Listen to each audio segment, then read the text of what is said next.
안녕하세요. 인사 안 할 거예요? 네. 박수도 쳐요? 자, 저는 지금 공인회계사, 세무사, 입문반 맡게 된 김원종 회계사입니다. 이제 입문반이 시작하는데, 제가 첫 스타트를 끄는 것 같아요. 그래서 여러분 수업을 하기 전에 간단하게 이 시험 제도, 그리고 두 번째 회계 원리에서 뭘 배우는지 간단하게 OT하고 시작하겠습니다. 저는 OT를 다른 강사님들처럼 뭐 1시간 내내 강의하고 그러진 않아요.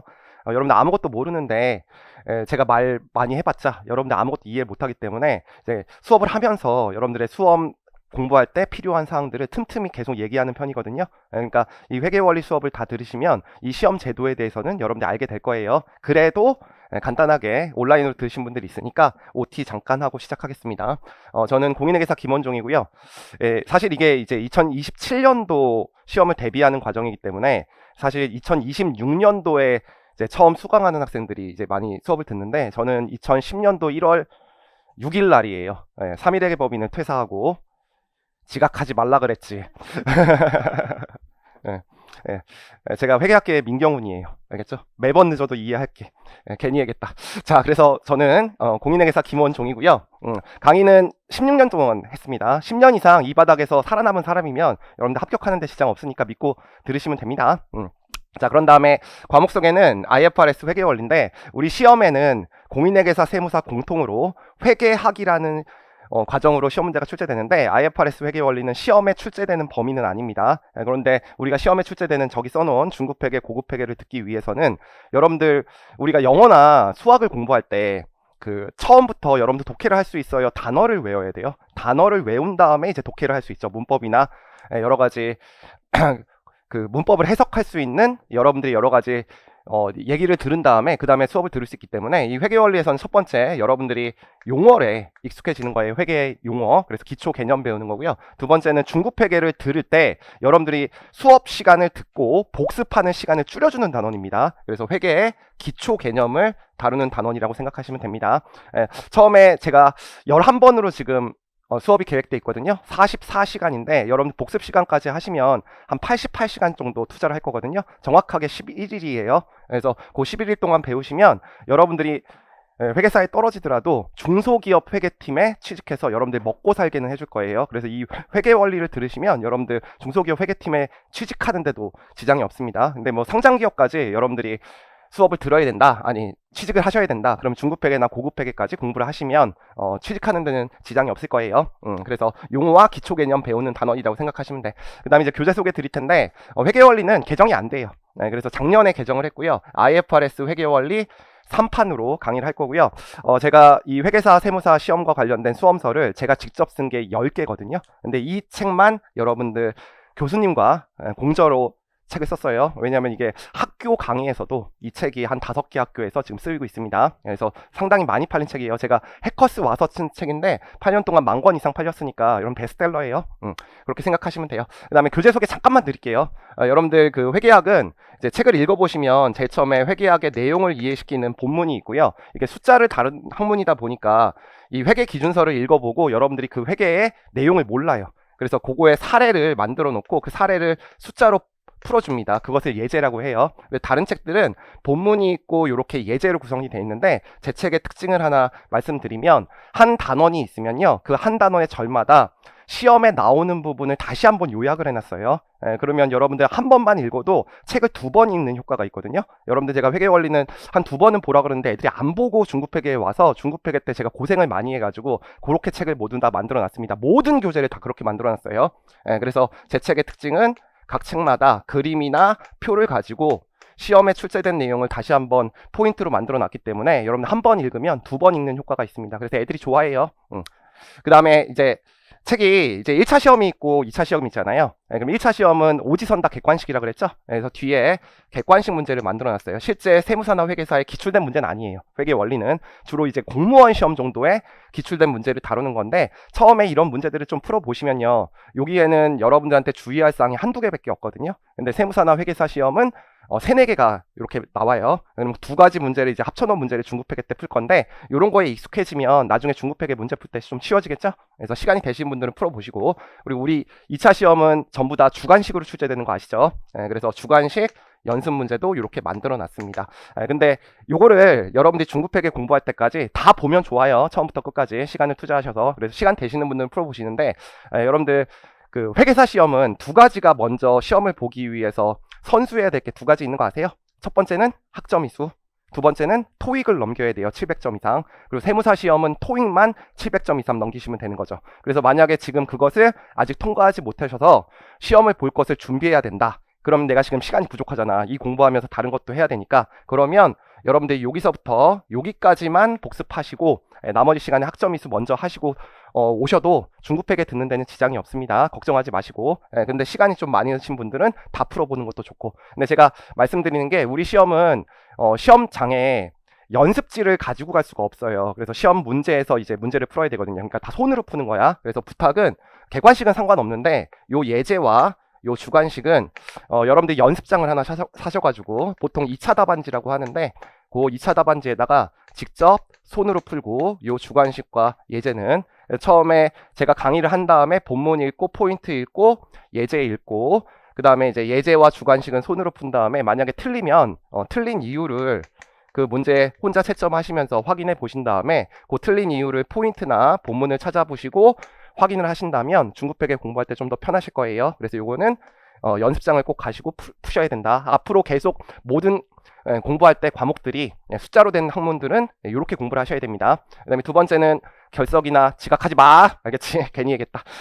왜 그러냐면 우리가 이 회계원리 책이 어떤 학교는 이걸 한 학기에 나가요. 이 책을. 근데 어떤 학교는 이 책을 두 학기에 나가는 그 학교들도 있거든요. 그래서 보통 3학점으로 이제 여러분들 회계원리가 구성이 되는데 그러면 일주일에 3시간 하는 거죠. 그러면 2주면 6시간 하잖아요. 근데 오늘 제가 4시간 강의할 건데 일반 학교에서 강의할 때 6시간 분량을 2주에 나갈 분량을 하루에 다 강의를 합니다. 그러니까 속도가 빠르고요. 앞에 내용과 뒤에 내용이 연결되기 때문에 결석과 지각은 좀 하지 말았으면 좋겠어요.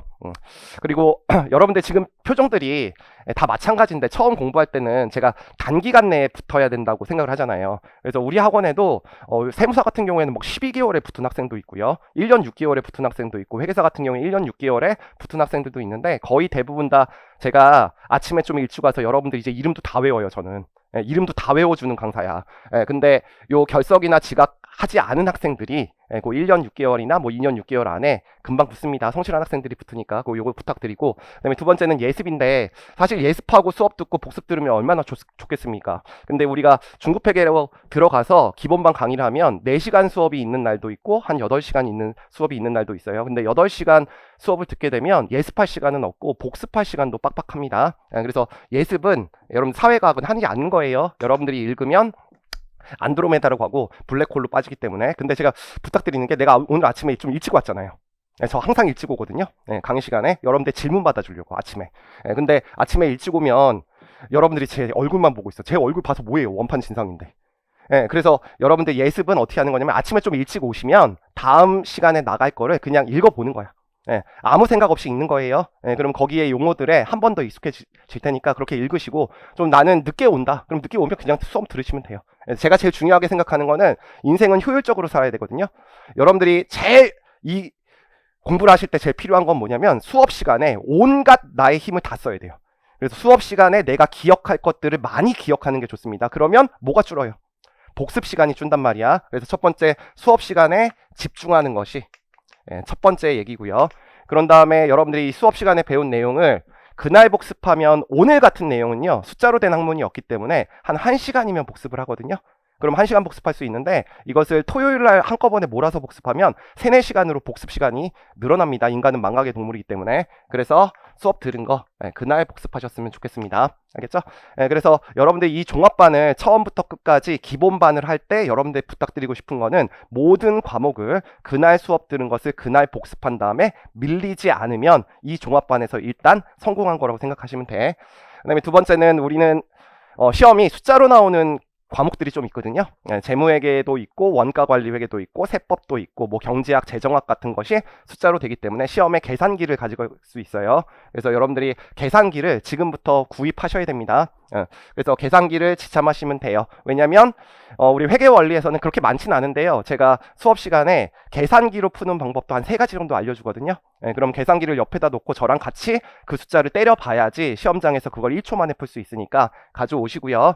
근데 아직 사지 않으신 분이 있으면 계산기는 2가지가 있거든요. 공학용 계산기와 쌀집 계산기라고 보통 불러. 사칙연산만 되는 걸 쌀집 계산기라고 하는데 공학용 계산기는 우리가 시험장에 가지고 들어갈 수가 없습니다. 쌀집 계산기를 사시면 되고 그 다음에 웬만하면 안 사셨으면 저 이 회사랑 관련 없어요. 카시오 14자리를 사셨으면 좋겠습니다. 12자리가 있는데 우리가 실무를 가셔도 여러분들이 이 계산기를 계속 쓰실 거거든요. 고장 안 나요. 한 16년, 17년 쓰셔도 고장이 안 나는데 요즘에 삼성전자의 매출액이 조단이기 때문에 12자리로는 실무에서 쓸 수가 없어요. 그럼 그때 다시 사야 되거든. 그래서 웬만하면 카시오 14자리 사셨으면 좋겠어요. 그 다음에 이걸 사셔야 돼. 다른 거 사면은 계산기 두드릴 때 소리가 나. 그래서 옆에 독서실에서 공부하는 학생들 잠깐 방해할 수 있으니까 요거 사셨으면 좋겠어. 옛날에 제가 살 때는요 이게 일제였어요. 그래서 가격이 5만 원이 넘었는데 이게 중국제로 바뀌었다가 요즘엔 베트남제라서 저희 때보다 더 싸더라고요. 3만 원 이하로 살 수 있으니까 요거 구입하시기 바랍니다. 그 다음에 저는 이제 회계학은 숫자로 된 학문이기 때문에 여러분들 PDF 같은 거 띄워놓고 저도 강의할 수 있습니다. 제가 대학교에서도 강의를 해봤는데 그거 못하겠습니까? 근데 수학은 여러분들 산수나 숫자를 다루는 학문은 제가 손으로 보여줘야지 여러분들 문제를 풀 수 있기 때문에 제가 좀 필기가 많은 강사야. 그래서 여기 실강생들은 지금 필기 노트 받았죠? 근데 제가 온라인 듣는 학생들 때문에 그래서 이 필기는 여러분들 수업 시간에 집중하라고 제가 필기 노트를 1강에 1회차에 이 필기 노트를 PDF로 온라인 들으시는 분들 제공하고 있으니까 그거 출력하셔서 필기하지 않고 들으시면 됩니다. 제 강의는 교재로도 좀 하고요. 필기로도 하고 그 다음에 이 필기 노트도 잠깐 쓸 거예요. 많이 필요 없지만 그래서 이거 제공할 거다. 그 다음에 이제 시험과 관련된 얘기를 할게요. 회계사와 세무사에 우리 2차는 생각하지 맙시다. 1차를 붙어야지 2차를 붙을 수 있기 때문에 일단 1차 시험만 말씀드리면 1차에 제가 가르치는 학문으로 나오는 게 아니라요. 회계학 통합 과목이에요. 그리고 과목 이름이 회계학이고요. 공인회계사 시험 같은 경우에는 회계학이 여러분들 실무에 가장 필요하기 때문에 다른 과목보다 점수가 높아요. 그래서 150점 만점이고요. 점수가 50문제가 출제됩니다. 다른 과목들은 한 과목당 다 2.5점인데 회계학만 3점이에요. 근데 이제 공인회계사 과목은 실제로 과목이 한 과목이 아니라 5과목으로 구성이 되어 있는데 첫 번째가 회계원리, 두 번째가 중급회계, 그 다음에 고급회계, 원가관리회계, 정부회계 이렇게 5과목으로 구성되어 있는데 여러분들 지금 우리가 뭐 배우는 거냐면 여러분들 어떤 기업에 여러분들이 투자할 수 있는 방법이 2가지가 있거든요. 첫 번째는 돈을 빌려주는 행위, 보통 은행이 돈을 빌려줘요. 그 다음에 그 회사에 직접 주인이 되는 방법이 있어요. 그래서 주식을 취득하는 방법이 있는데 여러분들이 어떤 회사에 주식에 투자한다고 했을 때 그 회사가 지금 얼마의 현금을 가지고 있고 그 회사가 얼마의 총 재산을 갖고 있는지 그리고 1년 동안 얼마 벌었는지 그걸 모른 다음에 주식 투자하다가 여러분들의 돈을 다 잃을 수 있죠. 그래서 지금 현대에 있는 모든 기업들은 주식회사이기 때문에 그 주식회사에 투자할 때 여러분들이 그 회사가 1월 1일부터 12월 31일까지 내가 얼마 갖고 있는지 그리고 얼마를 벌었는지 장부를 작성하는 절차를 배울 거야. 그게 회계학이에요. 근데 한 개 기업이 장부를 작성하는 절차를 회계원리와 중급회계에서 배웁니다. 그래서 이 회계원리와 중급회계는 한 개 기업의 일반적인 회계 처리를 배울 거예요. 그 다음에 두 번째는 여러분 어떤 한 개 기업과 어떤 한 개 기업이 합쳐질 수 있을까요? 이것을 합병이라고 해요. 그리고 한 개 기업이 다른 기업의 주식을 좀 많이 갖고 있을 때가 있어. 그러면 요 회계 처리 방법이 달라지거든요.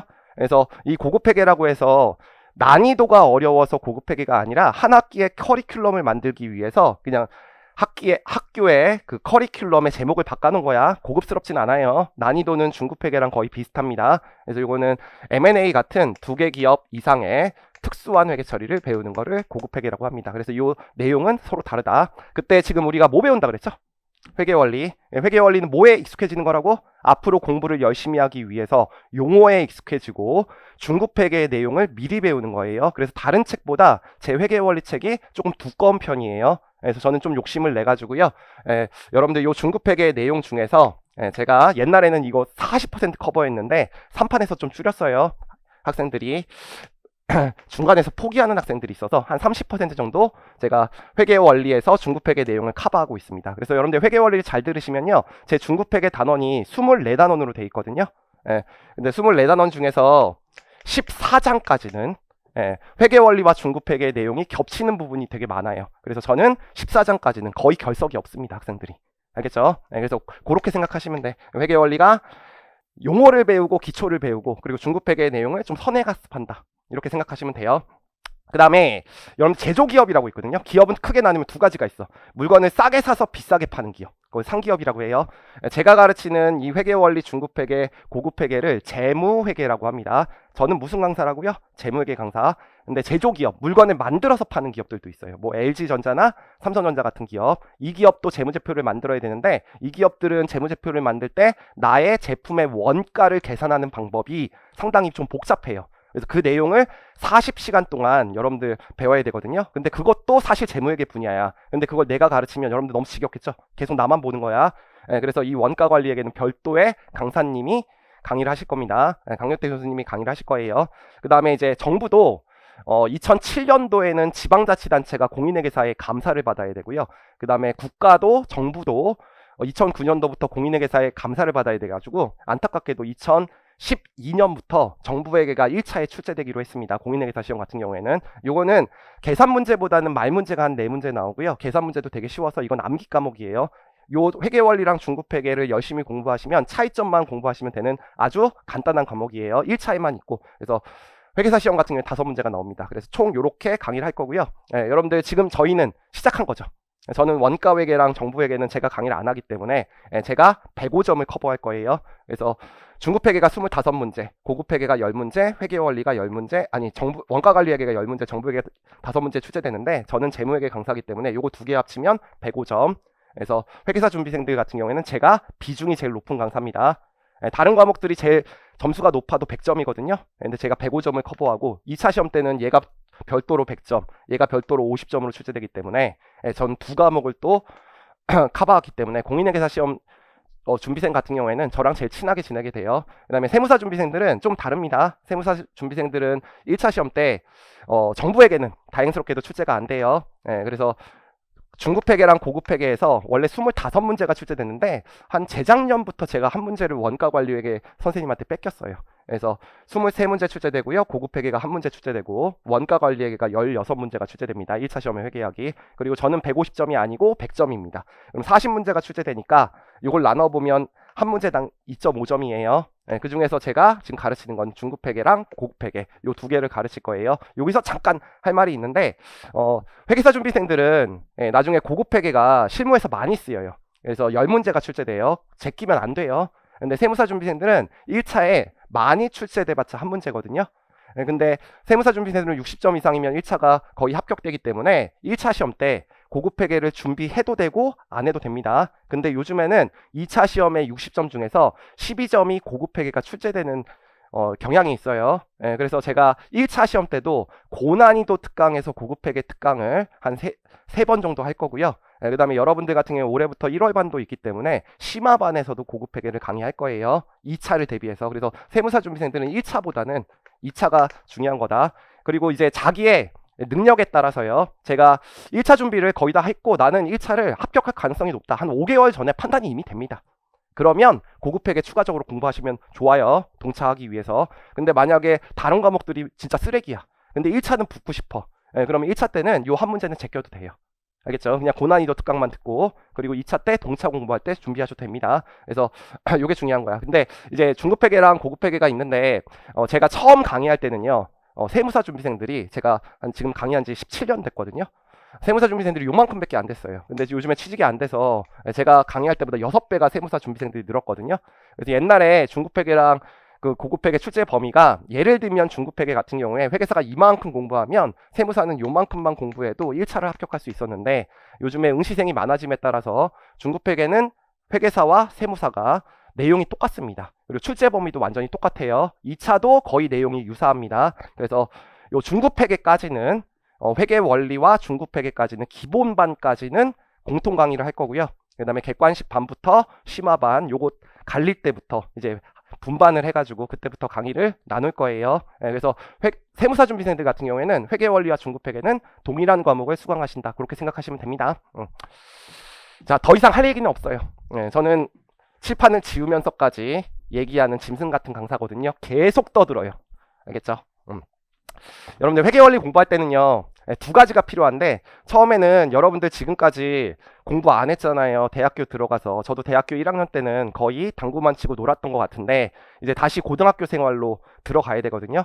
고등학교 생활을 이제 앞으로부터 뭐 2년 반 동안 또는 3년 6개월 동안 공부를 하셔야 되니까, 여러분들이 여러분들의 일상을 단순화시키고 그날 배우는 거 그날 복습하는 것을 계속 하셔야 돼. 그래서 이 입문반 때 4시간 수업을 듣고 복습할 때까지는 공부를 하는 첫 번째 여러분들의 습관을 기르는 게 입문반입니다. 그래서 그걸 좀 하셨으면 좋겠어. 그리고 두 번째 또 필요한 거는 이제 회계사나 세무사 준비를 하셔요. 여러분들이 붙으면 이걸 어떻게 해야 돼요? 평생 이걸 직업으로 가져야 돼. 재미가 없으면 이 공부 해야 돼요, 안 해야 돼요? 내 적성과 안 맞는 직업을 가질 필요는 없잖아. 그래서 이게 내 적성에 맞는지 확인하는 과정입니다. 내 적성에 너무 안 맞는 것 같다. 회계원리 들었는데. 그럼 다른 길을 찾으세요. 그래도 저는 회계원리 처음부터 끝까지는 수업 들으시라고 말해요. 왜냐면 여러분들이 직업을 가졌을 때 회계사나 세무사만 되면 강남에 집 살 수 있을까요? 저 못 살 것 같은데요. 여러분들이 일정 부분에 재테크를 해야 돼. 그러면 여러분들이 재테크하는 방법은 젊었을 때는 집을 바로 못 사잖아요. 그러니까 주식에 투자해야 되는데, 그럼 주식에 투자할 때 여러분들이 삼성전자에 주식에 투자해. 그럼 삼성전자가 1년 동안 얼마 벌었는지, 그리고 재산 상태가 얼마인지, 부채는 얼마인지 확인하고 주식을 사야겠죠? 적어도 확인은 하고 사야 돼. 그러니까 이 11번의 강의를 들으면 여러분들이 재무제표를 주식 투자할 때 읽는 법까지는 제가 알려줄 거예요. 그래서 여러분들 기업이 대학을 갖고 있는 학교가 두 학교가 있거든요. 기업이 대학을 갖고 있는 학교, 내가 뭐 그 학교를 홍보해 줄 수는 없으니까 딱 두 개가 있는데, 그 학교는 문과생들한테 회계원리를 어떻게 하죠? 그냥 필수 과목으로 다 듣게 합니다. 그래서 그 학교들의 회계사 합격률이 높아요. 뭐 3등하고 5등 하는 걸로 알고 있는데, 그래서 회계는 여러분들 상식이에요. 여러분들 인생 살 때. 그리고 여러분들이 사업을 하실 때도 내 사업을 하는데 내가 투자를 해야 돼. 자영업을 할 때. 그러면 여러분들이 장부를 작성하게 되거든. 그럼 그 장부를 읽어야지 내가 어떤 의사결정을 할 거 아니야. 그러니까 회계 원리까지는 여러분들 처음 시작했으니까 끝까지 완강하셨으면 좋겠습니다. 여기까지가 제 얘기입니다. 자, 그리고 저는 바로 강의를 시작할게요. 제 강의 하는 방법을 잠깐만 설명드릴게요.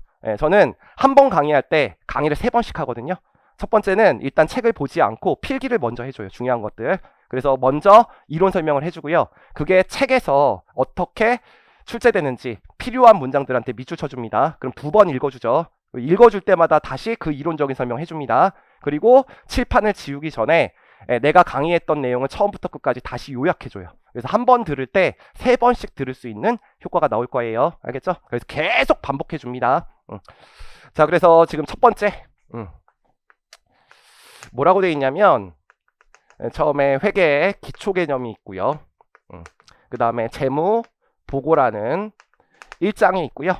그 다음에 1장에 1절에 회계의 기초 개념이라고 이렇게 써 있습니다.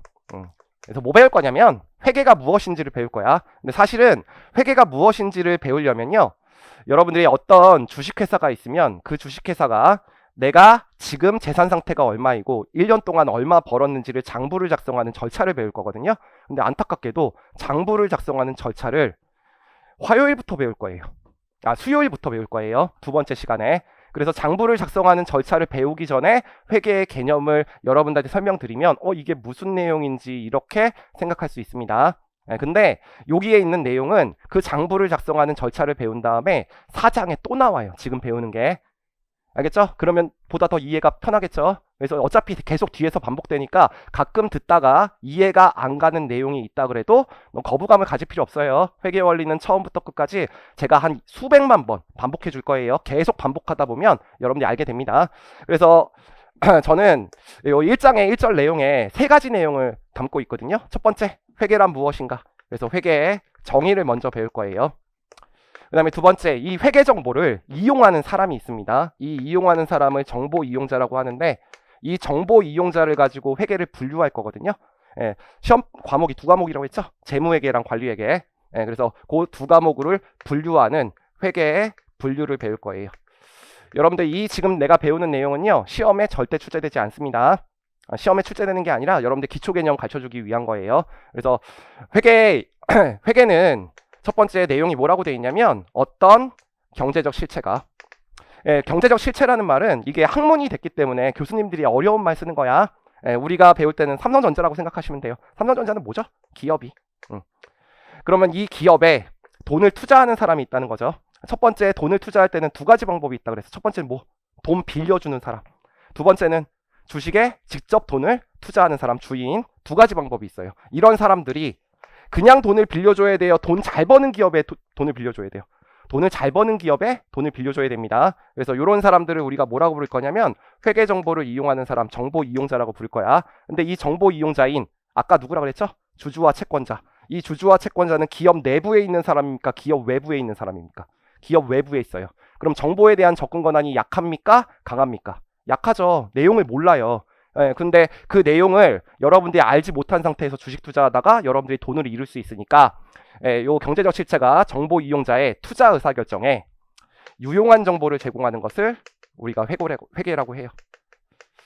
근데 이 유용한 정보는 이 정보 이용자가 외부에 있는 사람이니까 표준화되고 객관적인 양식으로 정보를 보고해야 돼. 그 표준화되고 객관적인 양식을 장부라고 하는데 우리가 어려운 말 쓸 거예요. 이제 그 장부를 재무제표라고 부를 겁니다. 뭐라고 부를 거라고요? 재무제표. 재무제표를 영어로 Financial Statement라고 합니다. 그래서 이 바닥에서는 전부 다 이렇게 FS라고 약자를 쓸 거야. 그래서 회계는 경제적 실체가 정보 이용자의 투자 의사결정에 유용한 정보를 제공하는 것을 회계라고 합니다. 근데 이 회계를 분류하면 누구를 분류한다고요? 정보 이용자로. 근데 이 정보 이용자는 크게 두 사람이 있어요. 첫 번째는 기업 외부에 있는 사람. 그럼 기업 외부에 있는 사람들은 정보에 대한 접근 권한이 약하기 때문에 표준화되고 객관적인 양식으로 정보를 제공해야 되죠. 그 표준화되고 객관적인 양식을 뭐라고 불렀다고? 재무제표.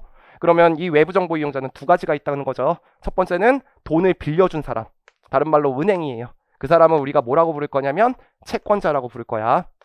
그리고 기업에 직접 돈을 투자한 사람이 있어요. 그 사람들을 우리가 뭐라고 부를 거냐면 주주라고 부를 거예요. 그럼 이 사람들이 외부에 있는 건 알겠죠? 그래서 이 사람들을 위한 회계를 이제 앞으로 우리가 뭐라고 부를 거냐면 재무회계라고 부를 겁니다. 뭐라고 부를 거라고요? 재무회계. 제가 무슨 강사라 그랬어요? 재무회계 강사. 그래서 저한테 배우실 때는 요 재무회계를 가정하고 여러분들이 배울 거예요. 한 가지만 더 얘기할게요.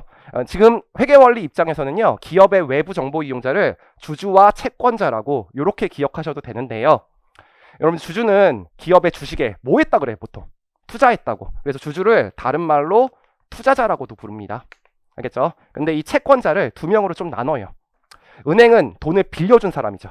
우리 빌려줬다 그러는 걸 뭐라고 하죠? 대여했다고. 그래서 이 채권자는 대여자라고도 해요. 용어가. 그 다음에 돈을 빌려주지 않고도요, 채권이 발생할 수 있거든. 여러분들 기업이 물건을 팔면 무조건 현금 받고 팔까요? 아니면 돈을 외상으로 팔 때도 있을까요? 외상으로 팔 때도 있어요. 외상으로 판 거는 돈을 빌려준 게 아니기 때문에 기타 형태의 신용을 제공했다고 합니다. 그래서 기타 채권자라고 불렀는데 요번에 용어를 바꿔서 그 밖의 채권자라고 요렇게 불러요. 그래서 요 채권자가 이제 앞으로 책을 읽을 때 주주와 채권자가 투자자, 대여자, 그 밖의 채권자라고 나올 텐데 요 채권자를 대여자와 그 밖의 채권자로 나눈 것뿐이야. 시험 문제 나오는 건 아니에요. 그 다음에 질문 한번 해볼게.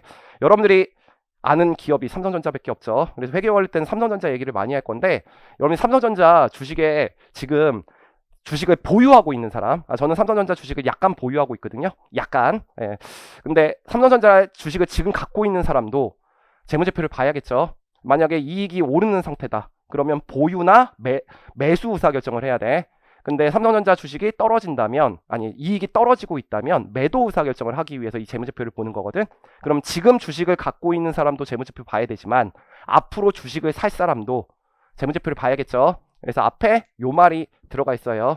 현재 및 잠재적 투자자, 대여자, 그 밖의 채권자. 요 잠재적은 앞으로 주식을 살 사람들도 재무제표를 이용해야 된다 그래서 현재 및 잠재적 투자자, 대여자, 그 밖의 채권자라는 용어가 나올 거예요. 근데 이제 중요한 게 여러분들 회계가 정보 이용자에게 투자 의사결정에 유용한 정보를 제공하는 것을 회계라고 그랬죠. 그러면 외부 정보 이용자의 투자 의사결정에 유용한 정보를 제공하는 게 뭐야? 내가 지금 가르치는 재무회계. 근데 사실은 우리 기준서는 현재 및 잠재적 투자자 대여자 그 밖의 채권자에게 유용한 정보를 제공하는 게 재무회계다. 이렇게 얘기하고 있거든요. 근데 강의할 때마다 제가 현재 및 잠재적 투자자 대여자 및 그 밖의 채권자라고 강의하면 너무 말이 꼬여요. 그래서 앞으로 현재 및 잠재적 투자자 대여자 그 밖의 채권자는 강의할 때는 외부 정보 이용자라고 제가 부를 거예요. 그럼 똑같은 뜻이라고 알면 돼. 그 다음에 기업의 내부에 있는 사람도 재무제표 이용해야 될까요? 안 해야 될까요? 해야 됩니다. 여러분들 삼성전자가 사업부가 하나만 있는 게 아니에요. 삼성전자는 반도체 사업부도 있고요. 그 다음에 가전사업부도 있고 핸드폰 사업부도 있습니다. 그래서 거기에서 번 이익들을 합쳐서 삼성전자 전체의 이익을 공시하고 사업부별 재무제표도 기업 내부에서 관리를 해. 그럼 경영자가 이 주주나 채권자로부터 돈을 받아. 그러면 그것에 대해서 공장을 짓거나 아니면 그 사업부를 매각하는 의사결정을 해야 되는데 그럼 사업부별 손익계산서가 필요하겠죠? 네, 근데 경영자는 기업 내부에 있습니까? 외부에 있습니까? 내부에. 그러면 정보에 대한 접근 권한이 주주나 채권자보단 약해요? 강해요? 강하죠. 나는 재무제표뿐만이 아니라 그 재무제표의 영수증까지 다 갖고 있는 사람이야. 예, 그러다 보니까 이 사람들은 재무제표가 필요가 없어요. 알겠죠? 그래서 내 사업부가 스마트폰 사업부와 반도체 사업부, 가전사업부가 있어. 근데 지금 내가 내년도에 20조를 투자해야 돼. 그러면 재무제표에는 투자를 할 때는 어떻게 해야 돼요? 지금 사업부 중에서 이익이 제일 높은 기업한테, 사업부에다가 투자를 해야겠죠? 예, 그래서 뭘 세우기 위해서? 예산을 세워서 계획을 세우기 위해서. 그 다음에 두 번째, 그 계획을 세운 다음에 그 계획과 똑같으면 그 사업부에다 더 투자를 많이 해서 의사결정하기 위해서도 재무제표를 봐야 돼요. 예, 그런 다음에 그 사업부에서 돈을 많이 벌었어. 그럼 어떻게 해야 돼? 성과금 많이 주겠죠. 올해 같은 경우 내년이다. 내년에 같은 경우에는 아마 반도체 사업부에서 사상 최대 실적을 내년에 얻을 거거든요. 예, 그러면 반도체 사업부 다니시는 분들은 1년 지난 다음에 삼성전자 직원들 다 1억 이상 성과급 받는다고 신문에 뜰 거예요. 알겠죠? 예, 내 말대로 돼요. 예, 그래서 뭐 하기 위해서? 성과평가하기 위해서 이제 재무제표를 봐야 됩니다. 중요한 건 이 사람들은 경영자는 기업의 내부의 모든 자원들을 다 알고 있어. 경영진이라고 써도 되고요. 경영자라고도 써도 돼. 그러다 보니까 이 재무제표가 필요가 없어요. 예, 그래서 기업이 만든 관리회계 어떤 시스템에 의해서 이것을 판단하게 됩니다. 그러다 보니까 회계가 서로 달라지는 거야. 그래서 이러한 회계를 우리가 뭐라고 부를 거라고? 관리회계라고 부를 거예요. 그래서 우리 회계를 분류하면 정보 이용자로 분류할 겁니다. 근데 이 관리회계는 제가 가르치는 거예요? 강영태 회계사님이 가르치는 거예요. 강영태 회계사님이. 그래서 이 내용은 강영태 회계사님이 다시 한번 여러분들한테 설명드릴 거야. 그래서 여기까지가 이제 회계의 정의 그리고 정보 이용자 회계의 분류를 이제 개괄적으로 설명한 거야. 그 다음에 두 번째, 요걸 잠깐 얘기할 거거든요. 여러분들 회계는 원래 학문이 아니었어요. 회계는 어떤 상인들이 내가 1년 동안 돈을 얼마 벌었고 지금 내 상점의 재산 상태가 얼마인지를 기록하기 위한 실무에서 먼저 발단된 거야. 그래서 회계는 옛날에 학문이 아니라 기술이라고 불렀어요. 그래서 회계의 전신은 옛날에 뭐라고 부르냐면 부기라고 불렀습니다. 부기. 근데 이 부기는 뭐의 약자냐면 장부 기록의 약자예요. 그래서 여기에 장부 기록에 중간에 두 자를 따서 부기라고 불렀거든요. 그럼 부기는 뭘 기록하는 거냐면 회사가 1월 1일부터 12월 31일까지 현금이 증가되거나 감소되는 거래, 다른 말로 재산의 증감 변화를 일으키는 사건을 장부에 기록해서 내 재산 상태와 경영 성과를 파악하기 위해서 그렸어. 이때 재산 상태에 변화를 일으키는 사건을 우리가 뭐라 그랬냐면 거래라고 불렀어요. 그래서 옛날에 부기는 거래를 기록하는 것을 부기라고 불렀습니다. 근데 중요한 게 있어. 이 거래는 전부 다 현금이 증가되거나 감소되기 때문에 다 숫자로 된 정보예요. 이 숫자로 된 정보를 다른 말로 뭐라고 부를 거냐면 재무적 정보라고 부를 거야. 근데 중요한 거는 숫자로 되지 않은 정보도 여러분들이 주식 투자할 때 필요할까요? 안 필요할까요? 필요합니다. 지금 삼성전자가 텍사스 오스틴에다가 뭘 짓고 있냐면 반도체 공장을 짓고 있는데 27조를 투자해서 지금 짓고 있거든요. 그럼 질문, 너 삼성전자 지금 27조만큼 공장 짓고 있어. 그러면 그 공장 짓는다는 거 지금 아직 돈은 거의 다 나가지 않았어요. 공장 짓는다는 의사결정만 한 거야. 그 내용을 알고 있어. 그럼 주식 살 거야, 안 살 거야? 뭘 사야 돼? 내가 질문하면 답이 없지. 그 공장을 지어서 그 공장에서 이익이 나면 사야죠. 그 공장에서 적자가 나면 사지 말아야 된단 말이야. 그러면 그 공장을 짓는다는 행위는 여러분들한테 공시를 해줘야겠지. 그거는 숫자로 되지 않은 정보기 때문에 재무제표 뒤에다가 나중에 배울 텐데 주석이라는 데다가 공장을 짓고 있습니다만 알려줄 거거든. 그런 정보를 뭐라고 하냐면 비재무적 정보라고 해서 거래 플러스 알파를 공시하는 거야. 그래서 요 알파를 추가적으로 공시한다 그래서 회계학이 학문적으로 들어갔기 때문에 요거까지 합쳐서 이제 회계학이라고 얘기를 부르고 있어요. 그러면 회계학은 부기보다는 좁은 개념이에요, 넓은 개념이에요? 넓은 개념이에요. 재무적 정보 플러스 비재무적 정보를 포함하는. 근데 중요한 거는 우리 시험에 이런 것들은 다 주석에서 공시하는데 나중에 이제 배울 텐데 뭐 재고자산의 주석사항이 무엇인가 이런 시험은 안 나와요. 그러니까 우리 시험에서는 어차피 이 거래를 어떻게 장부에 기록하는지만 배우기 때문에 그냥 우리가 배우는 입장에서는 부기와 회계는 똑같다고 생각하시면 돼요. 알겠죠? 그래서 우리는 어려운 거 배우는 거 아니다. 사칙연산만 할 수 있는 부기를 배우는 거다. 그렇게 생각하시면 돼요. 자, 여기까지 배웠으니까 책으로 잠깐 정리를 해봅시다. 자, 1-2페이지 볼게요. 시험에 나오는 건 아니니까 여러분들 제가 밑줄 쳐준 부분만 좀 잘 읽으시면 됩니다. 자, 일단 회계의 정의인데요. 이거는 국제회계학회에서 회계의 정의를 그냥 제가 따왔어요. 파란색 박스가 하나 있죠. 그래도 우리가 회계학 공부하는 사람인데 회계의 정의는 알아야 될 거 아니야. 밑줄 칠게요. 회계는 정보 이용자가 합리적인 판단이나 의사결정에 필요한 여기까지. 이걸 다른 말로 뭐라고 할까요? 투자 의사결정에 필요한 기업 실체에 관한. 기업은 뭐라고 생각하시면 돼요? 경제적 실체, 기업 실체는 기업이라고 생각하시면 돼. 유용한 경제적 정보를. 그럼 표준화되고 객관적인 수단 쓴다 그랬죠. 그래서 뭐 쓴다 그랬죠? 재무제표. 아직은 모르지만 식별, 측정, 전달하는 과정이라고 돼 있죠. 여러분들 아까 제가 그냥 유용한 정보를 제공하는 과정이라고 했는데 이제 세 가지로 나뉘었네. 식별, 측정, 전달. 그럼 식별은 뭐냐? 지금 우리가 이제 뭐 배울 거냐면 1월 1일부터 12월 31일까지 재산의 증감 변화를 일으키는 사건이 발생하면 그거를 장부에 일단 기록할 거거든요. 장부에 기록. 그때 장부에 기록할지 말지를 결정하는 절차를 식별이라고 합니다. 알겠죠? 그럼 어떻게 결정할까요? 재산이 증가되면 장부에 기록할 거예요. 재산의 변동이 없으면 장부에 기록하지 않을 거예요. 알겠죠? 두 번째, 우리 회계학은 다 뭘로 된 학문이라고요? 숫자. 그래서 그 재무제표에 들어가는 어떠한 자산부채, 자본, 수익, 비용 같은 어떤 요소를 화폐 가치를 부여하는 과정을 측정이라고 합니다. 알겠죠? 그 다음에 세 번째는 제공은 그냥 전달이에요. 세 가지 알겠죠? 그 다음에 그 밑에 그 회계 정의와 관련해서 양가로 1번, 2번, 3번이 있죠? 여러분들 시험에 하나도 안 나와요. 그래서 심심하실 때 읽어보시면 졸리실 거예요. 근데 말은 할 거야, 알겠지? 예, 거기 뭐라고 써 있는 거냐 그냥 적어보시면 돼요. 알겠지? 옛날에는 회계의 전신이 뭐였다고요? 부기. 그래서 주식회사가 발전하기 전에는 전부 다 개인 회사였어요. 그래서 상인들이 있었던 장소에서 장부를 먼저 기록했었단 말이야. 근데 상인들이 옛날에 많았던 데가 이탈리아의 베니스의 상인이라고 들어봤죠? 그래서 그 베니스에서 상인들이 한 100명 있었는데 장부를 작성하는 방법이 한 100가지가 있었던 거야.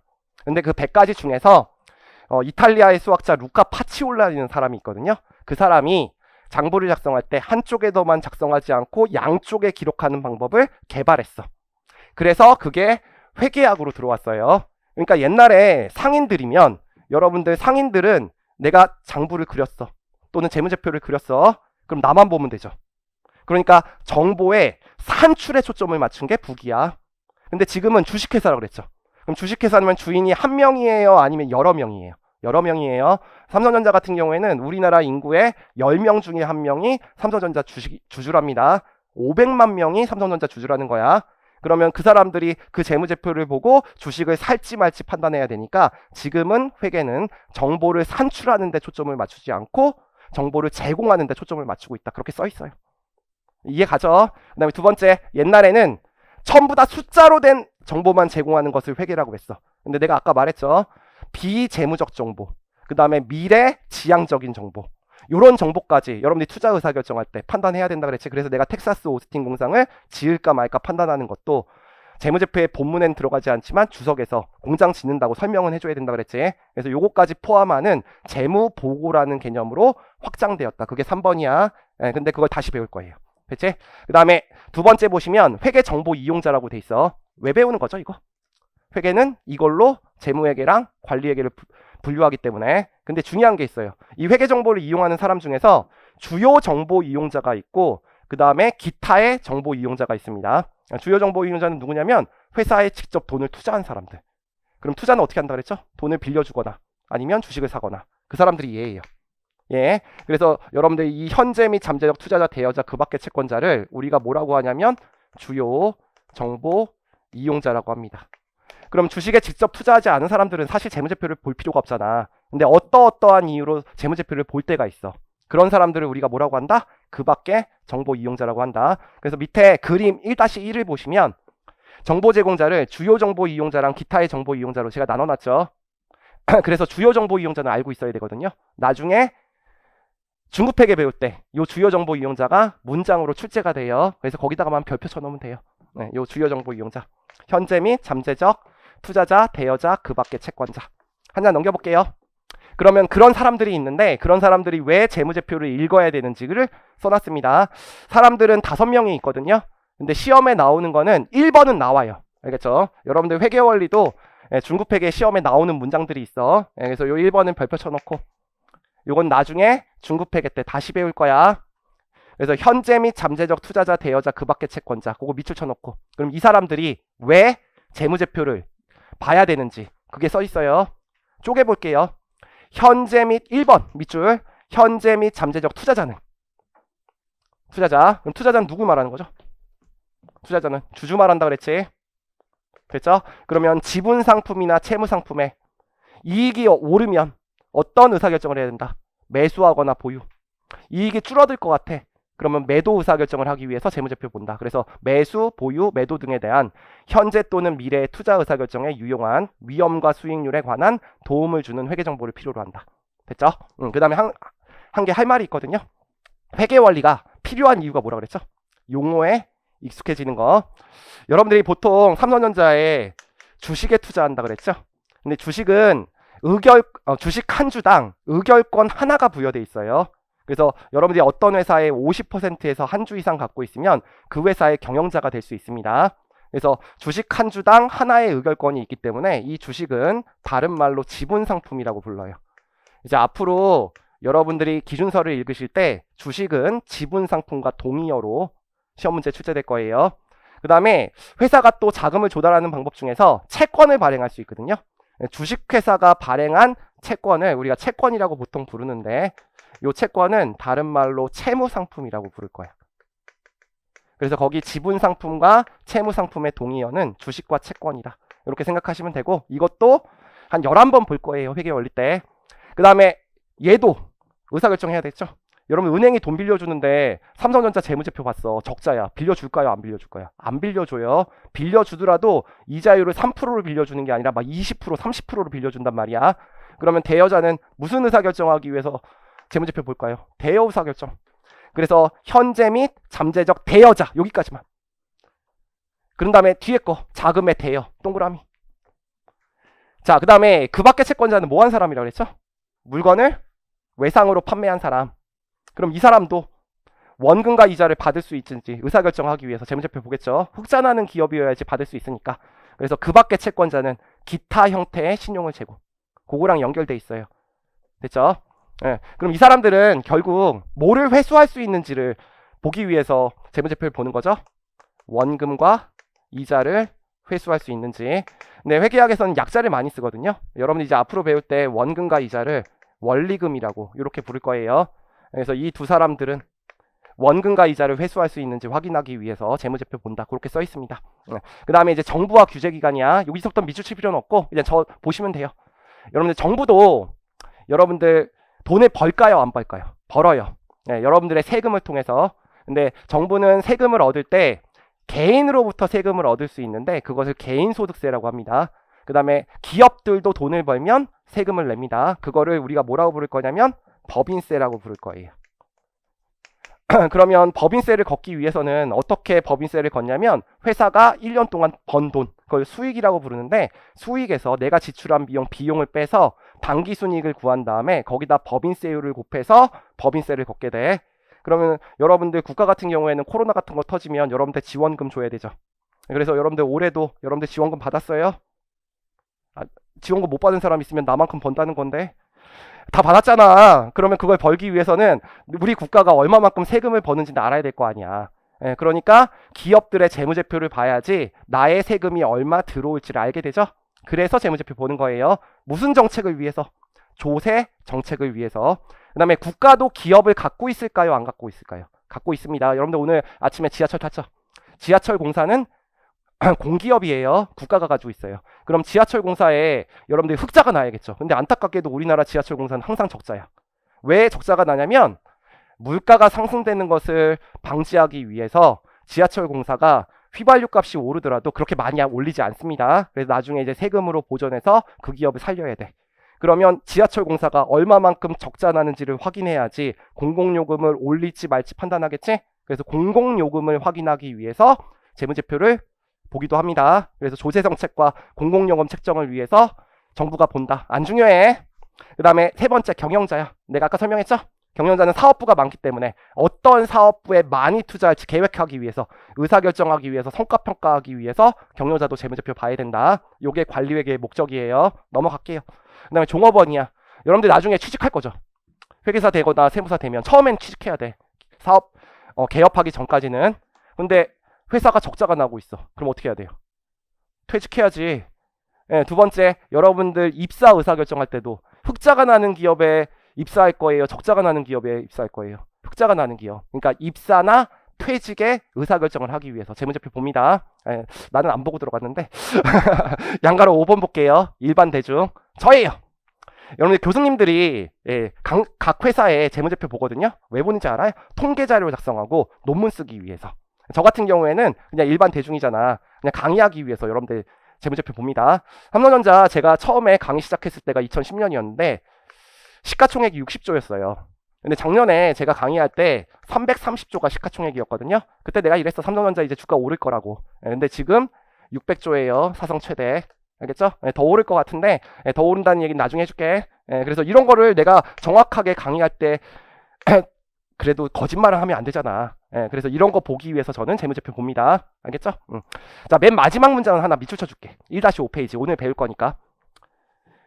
여러분들 정보 이용자가 지금 몇 명이에요? 종합 치면 5개였잖아.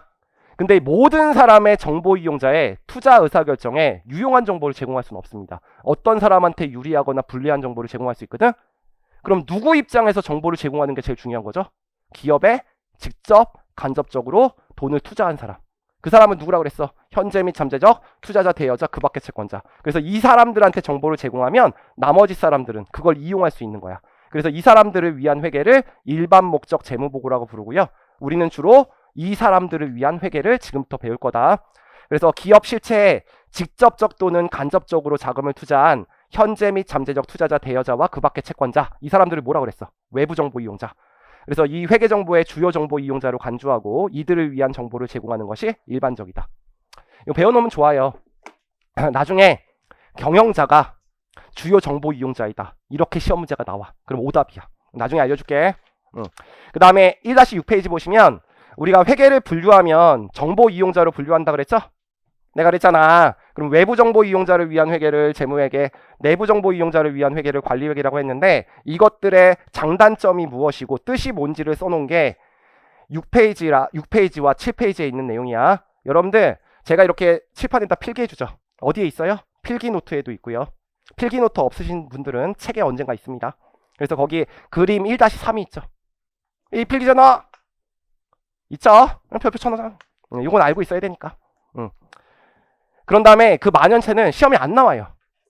알겠죠? 심심하실 때 읽어보시면 되고요. 그래도 회계가 재무회계랑 관리회계로 어떻게 분류되는지는 여러분들 좀 아셔야 되거든. 그래서 거기 포인트를 보시면 1-7페이지 포인트를 보시면 재무회계랑 관리회계의 특징이 나와 있습니다. 시험엔 안 나오는데 그래도 들어놓으면 뒤에 내용을 이해하는데 편해요. 그리고 원가관리회계 선생님도 첫 시간에 이거 할 거거든요. 그래서 별표 쳐놓고 자, 재무회계 볼게요. 재무회계는 정보의 접근 권한이 약한 외부 정보 이용자의 경제적 의사결정에 유용한 정보를 제공하는 것을 재무회계라고 했죠.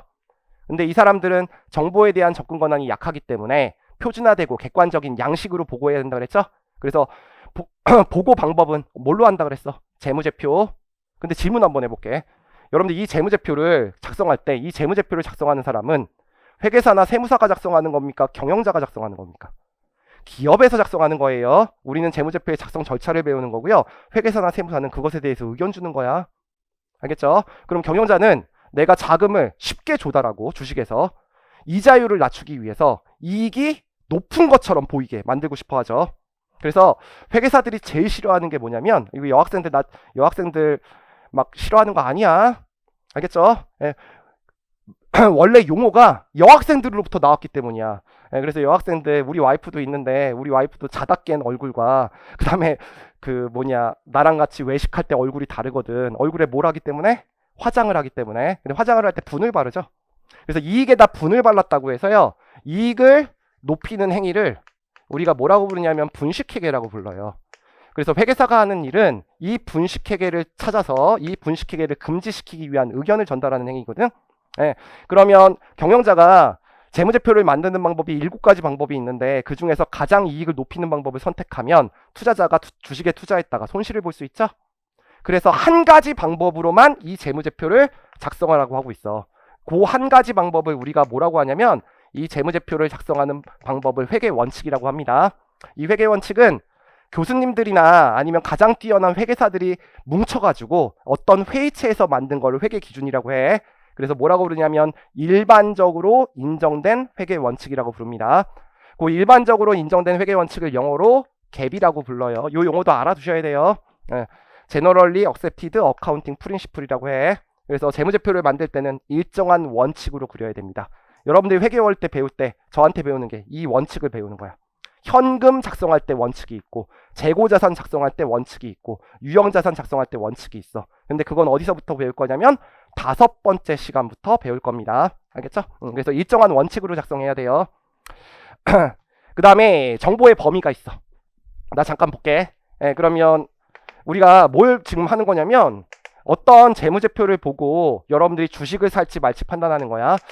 지금 강의는 2025년 12월 22일 날, 역사적인 날이죠. 여러분들이 무언가 인생의 결정을 한 날, 그날이지만 이 강의는 26년 사람들이 많이 들어요. 알겠지? 그래서 2026년을 올해라고 할게. 올해를 보통 단기라고 하는데, 요걸 가지고 여러분들이 우리나라는 1월 1일부터 12월 31일까지 1년 동안 재무제표를 보통 그리거든요.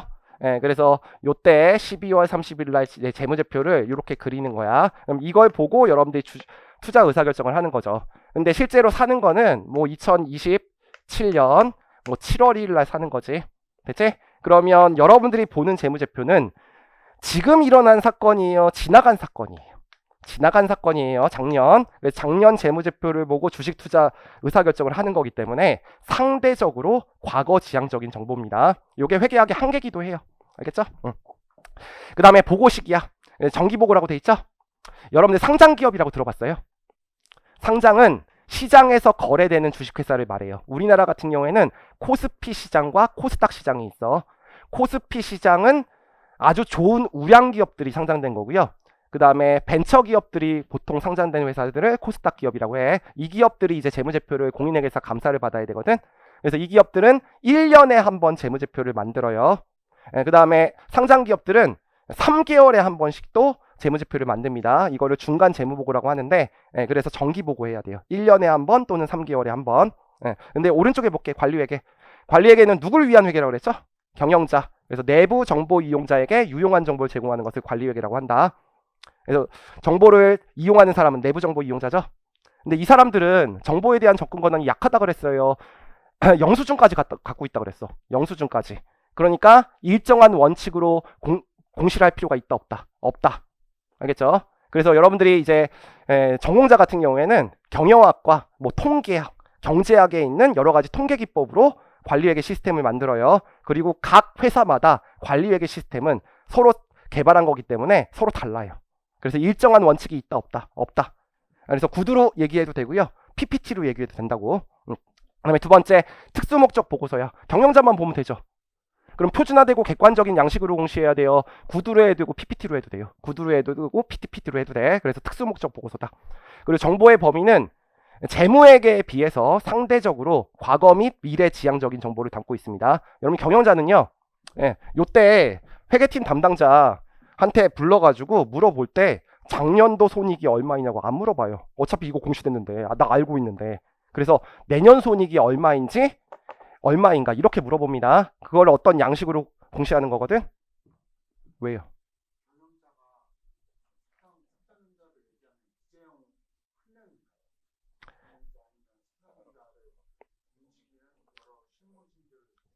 경영자는 대표이사를 말합니다. 이재용 회장이 대표이사일 수도 있고요. 아니면 거기에 대표이사가 있을 수도 있어요. 질문은 쉬는 시간에 좀 해주세요. 강의 진행해야 되니까. 그래서 대표이사를 말합니다. 자, 그래서 과거 및 미래 지향적인 정보예요.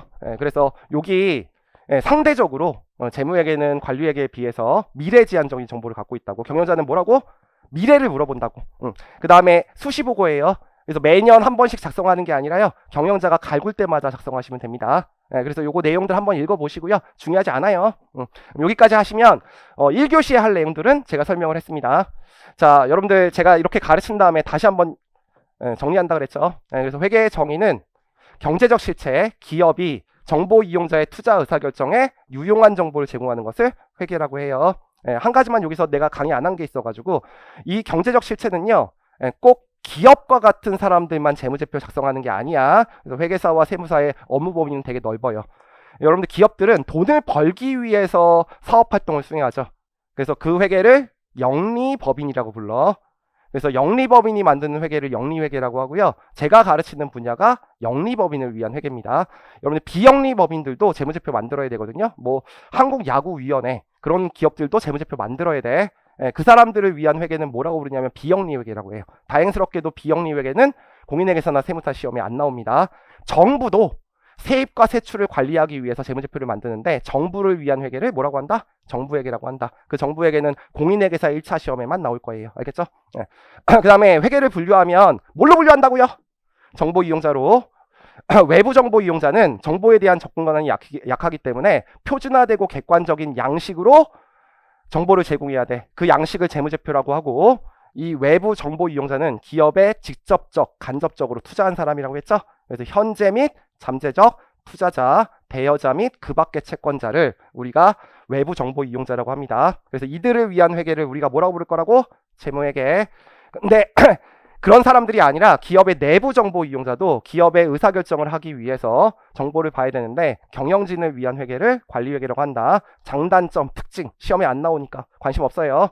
그 다음에 부기, 회계, 차이는 거래를 기록하는 것과 재무적 정보가 아닌 비재무적 정보를 포함하면 회계인데 시험에는 거래만 나오기 때문에 부기와 회계는 똑같다. 나머지들은 여러분들 공부할 때 필요가 없어요. 됐죠? 그러면 1교시 때 할 내용은 다 배웠는데 중요한 건 뭐냐면 여러분들이 아직 장부를 1월 1일부터 12월 31일까지 작성해서 재무제표를 작성하는 절차를 배우지 않은 상태에서 회계를 배우고 있기 때문에 이제 앞으로 용어들이 나오면 그 용어를 여러분들이 이해할 수 없기 때문에 제가 예를 하나 들 거예요. 여러분들 꼭 기업만 재무제표 작성해야 될까요? 아니면 자영업자들도 재무제표 작성해야 될까요? 자영업자들도 재무제표 작성해야 됩니다. 세무사분들은 자영업자의 재무제표를 작성해서 그걸 기장 업무라고 하는데 그거를 세무조정까지 하는 업무를 이제 주요 업무로 할 거기 때문에 회계 원리 내용이 실무에서도 필요해요. 근데 제가 기업이라고 하면 너무 그러니까 제가 여러분들 지금 분위기가 너무 아이스해가지고 알겠지? 호프집을 차렸다고 할게. 강의하는 거 너무 싫어진 거야. 좀 웃으면서 공부해. 알겠죠? 여러분들 공부를 3년 6개월 동안 해야 되는데 얼굴을 이렇게 심각하게 계속 공부하고 있으면 스트레스 받아갖고 공부 못한단 말이야. 그래서 여러분들 그 표정을 보고 내가 호프집을 차리기로 한 거야. 그러면 내가 장부를 그려야겠죠? 근데 호프집을 차리고 시작한 시점이 X1년 초에 시작하기로 했어. 알겠죠? 그럼 두 개가 필요한 거야. 내 지금 재산 상태가 얼마인지, 두 번째는 1년 동안 돈을 얼마 벌었는지, 요거 두 개를 그리는 것을 지금 우리 재무제표 작성의 목적으로 하고 있거든? 그럼 질문 한번 해볼게. 재산 상태는 1월 1일과 1월 3일, 그리고 12월 30일 날 매일매일 변동될까요? 안 변동될까요? 변동되겠지. 여러분들이 구두쇠라면, 구두쇠고 백수면 변동이 안 되겠지만, 구두쇠가 아니라면 난 밥 먹기 위해서 돈을 지출해야 될 거 아니야. 그러니까 여러분들이 X1년 초에 일정 시점에 재산 상태를 나타내는 표를 그려야 된다고. 야, 이 일정 시점에 재산 상태를 나타내는 표를 우리가 뭐라고 부를 거냐면 재무 상태표라고 부를 거예요. 뭐라고 부른다고요? 재무상태표. 근데 이제 앞으로 장부를 그릴 때 왼쪽과 오른쪽을 나누어서 그릴 거거든요. 아직 몰라도 돼요. 왼쪽을 차변이라고 부를 거고요. 오른쪽을 대변이라고 부를 거야. 요게 왼쪽과 오른쪽의 합계가 일치해야 되거든. 그래서 옛날에는 이 재무상태표를 대차대조표라고 불렀어. 그래서 영어로 밸런스 시트라고 불렀기 때문에 회계학의 모든 강사들은 BS라고 이렇게 가르칩니다. 그래서 어떻게 할 거냐면 큰 T자를 그릴 거예요. 됐죠? 그러면 여러분들이 갖고 있는 모든 재산의 합계액을 총재산이라고 부릅니다. 근데 호프집을 하려면 뭐가 필요하죠? 상가가 필요해요. 그래서 내가 상가를 샀다고 할게. 그래서 상가를 4억 주고 샀다고 할게요. 그럴 수 있죠? 부러워요? 뭐가 부러워? 4억 갖다가 지금 집도 못 사는데. 요즘에 서울 집값이 12억인데. 됐죠? 근데 사람 말은 끝까지 들어봐야지. 상가 4억을 그냥 살 수 있습니까? 보통 부채를 끼고 사요. 부채를 끼고 사죠. 아파트 살 때도. 그래서 은행에서 돈을 빌렸다고 할게. 그래서 다 상가를 내 돈 주고 산 게 아니라 은행을 대출을 꼈다고 할게. 근데 이 은행 대출을 보통 부채라고 합니다. 여러분 대출 받은 금액이 부채라는 건 용어 들어봤죠? 그래서 2억을 대출 받았다고 할게. 그러면 여러분들 총 재산에서 부채를 뺀 것을 우리가 학문적으로는 순재산이라고 해. 그러면 4억에서 2억 빼니까 내 돈 순수하게 든 건 얼마라고? 2억이라고. 됐죠? 그러면 요거를 지금 여러분들 아직 회계학 모르니까 너는 왼쪽이라고 부를 거야. 내일 모레 결석하지 마라. 내일 모레 되면 이거 차변으로 바뀐다. 그 다음에 오른쪽은 4억이니까 이렇게 똑같이 되고요. 이렇게 될 거야. 근데 중요한 거는 회계학에서 내가 갖고 있는 재산의 합계액을 총재산이라고 부르지 않습니다. 그래서 에셋이라고 해서 자산이라고 부를 거예요. 뭐라고 부를 거라고요? 자산. 다행스럽게도 부채는 그냥 회계학에서도 부채라고 부릅니다. 그리고 내가 갖고 있는 순재산은 이쿼티라 그래서 이제 앞으로 뭐라고 부를 거냐면 자본이라고 부를 거야. 그래서 내가 이렇게 장사를 시작했어. 그런 다음에 1월 1일부터 12월 30일까지 내가 돈을 벌겠죠. 그래서 X1년 1월 1일부터 12월 31일까지 일정 기간 동안에 경영성과가 얼마인지를 파악해 본 거야. 이 일정 기간 동안의 경영성과를 나타내는 표를 우리가 앞으로 뭐라고 부를 거냐면 손익계산서라고 부를 거예요. 뭐라고 부를 거라고요? 손익계산서. 근데 앞에다가 포괄자를 붙일 거야. 포괄자는 나중에 가르쳐요. 사장에서. 포괄자를 붙일 거고요. 손익계산서는 인컴 스테이트먼트라고 합니다. 이 바닥에서는 전부 다 IS라고 이렇게 약자를 쓸 거야. 그러면 여러분들 내가 호프집 하죠. 그럼 뭐 팔까요? 맥주나 안주 팔겠죠. 그래서 내 주요 경영 활동에서 내 순재산이 증가된 거를 앞으로 뭐라고 부를 거냐면 수익이라고 부를 거야. 이건 들어봤죠? 응, 너 술 좋아하니? 대답 잘해야 된다. 그래, 술 좋아하잖아. 이렇게 술을 좋아해야지. 그래서 얘가 1년 동안에 회계사 돼서 1년에 10억씩 버는 거야. 너무 힘들잖아. 그래서 우리 호프집 와서 2억씩 팔아주는 거야. 나중에 팔아줘. 알겠지? 그래서 얘가 2억 번 거야. 근데 수익만 발생합니까? 비용도 발생합니까? 비용도 발생하죠. 제가 호프집을 하려면 종업원도 채용해야 되고 맥주도 사야 되고 안주에 원재료도 사야겠죠? 이런 것들을 우리가 비용이라고 해요. 그래서 그거를 1억만큼 이렇게 빼면 자, 수익에서 비용을 뺀 것을 이익이라고 부릅니다. 올해의 이익이라고 해서 당기순이익이라고 불러요. 뭐라고 부른다고요? 당기순이익. 계속 배울 거야. 근데 이 바닥에서는요, 그것을 넷인컴이라고 해요. 넷인컴. 그래서 NI라고 다 약자를 써. 그래서 1년 동안 1억을 벌죠. 됐지? 근데 중요한 게 있어. 우리는 또 2001년 12월 30일이 됐어. 그러면 내 재산 상태는 아까 X1년 초랑 똑같을까요? 바뀔까요? 바뀌겠지. BS를 또 그리면 자, 내가 갖고 있는 총재산을 이제 앞으로 뭐라고 쓴다 그랬어요? 자산. 그럼 원래는 상가가 얼마짜리가 있어요? 4억짜리. 근데 1월 1일부터 12월 30일까지 장사를 했기 때문에 1억만큼을 돈을 벌었을 거 아니야. 근데 이 1억을 외상으로 한 게 아니라 전부 다 현금으로 벌었다고 할게. 그럼 내 재산 중에서 현금이 얼마만큼 증가되겠죠? 1억이 증가되겠죠. 그래서 여기 현금 1억이 이렇게 내 자산에 증가가 될 거야. 그 다음에 두 번째 부채가 있죠. 근데 부채는 안 갚았다고 할게요. 원래 갚을 수도 있는데 그러면 안 갚으니까 2억 되는 거죠. 그러면 자산에서 부채를 뺀 것을 이쿼티라고 해서 회계학에서 뭐라고 부를 거라고? 자본이라고 부를 거라고. 그럼 자본은 내가 원래 순수하게 투자한 돈이 2억이었는데 1년 동안 장사해서 얼마를 벌게 된 거예요? 1억을 벌게 된 거죠. 요 1억이 증가되는 이유는 뭐 때문에 증가된 거다? 당기순이익 때문에 증가된 거다. 그리고 장부를 작성하면 왼쪽 합계가 5억이 되고 오른쪽 합계가 5억이 되는 거죠. 그래서 여러분들이 이것과 이것을 봐서 삼성전자나 SK하이닉스에 주식을 살지 의사결정을 하는 거야. 알겠죠? 근데 이렇게 그리느냐? 그러지 않아요. 이제 그림은 어떻게 그릴 거냐면 1월 1일부터 12월 31일까지 재산의 증감 변화를 일으키는 사건을 어떤 장부에 기록해 먼저. 그런 다음에 그것의 잔액을 구해. 그래서 그 잔액 갖다 쓰는 거거든. 근데 그거는 오늘 배우는 게 아니라 다음 수업부터 배우게 되고요. 제가 이 재산 상태랑 경영 성과를 나타내는 표에 재무상태표와 포괄손익계산의 뜻은 알아야 되기 때문에 이거 설명한 거야. 그럼 여러분들이 어떤 주식에 투자할 때 재무제표를 읽어야 된다 그랬지. 그러면 어떤 주식에 투자해야 되는 거야? 자산이 많고, 두 번째는 순재산이 많은 기업. 알겠지? 설마 부채가 많은 기업에 투자하면 안 돼. 이자 비용이 올라가니까. 그다음에 세 번째는 뭐가 높은 기업? 당기 순이익이 높은 기업에 주식 투자하면 초과 수익을 얻을 수 있는 거죠. 됐죠? 그리고 여러분들이 인생 살 때 여러분들의 집에 있는 가계부도 이렇게 투자되는 거야. 알겠죠? 그래서 여러분들이 만약에 금수저로 태어났어. 처음부터 이게 높아. 이거 듣지 마. 나랑 그냥 친하게 지내자. 내가 상속 중이었어요. 신고해 줄게. 알겠죠? 근데 내가 흑수저야. 그럼 여러분들이 이걸 높이기 위해서 지금 뭐 공부하는 거예요?